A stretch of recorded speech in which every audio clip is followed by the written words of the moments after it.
Question says about a lifting machine whose velocity ratio is 50 and effort is 100 newtons and it is required to lift a load of 4 kilonewtons. So first part of the question is asking to estimate the machine is reversible or not. If so, then what is the effort that needs to be imposed on machine so that the machine is at the point of reversing. So first the velocity ratio has been given, which is equal to 50, and effort, that is P, is 100. Load will always be written with W, which is 4 kilonewtons, and that's 4000 newtons. Now let's calculate mechanical advantage. Mechanical advantage is given by load by effort, that is W by P, which is equal to 4000 divided by 100, which is equal to 40.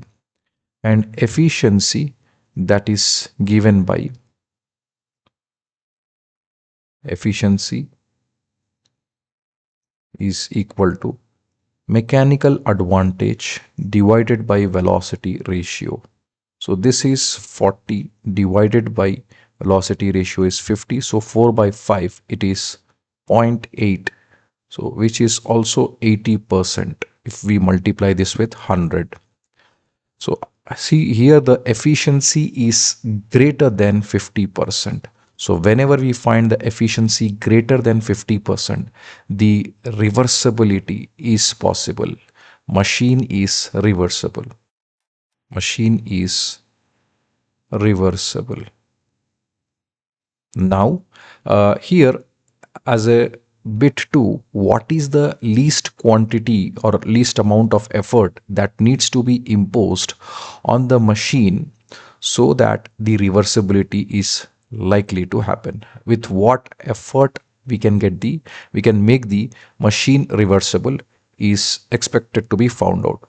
So efficiency should be now taken as 0.5, and that is equal to mechanical advantage by velocity ratio. So velocity ratio is kept constant. So this is 0.5 is equal to mechanical advantage is load. Load is 4000 divided by P divided by velocity ratio is 50. So this is equal to P is equal to 4000 divided by 25 it is. So this would be 25 once, and this would be 25 once it is. So 150, or this would be 1500. So 1500, that is 25 6 are 150, and this is 25 60s are 1500. So effort will be equal to 160 newtons. So with the effort of 160 newtons, the machine is becoming reversible.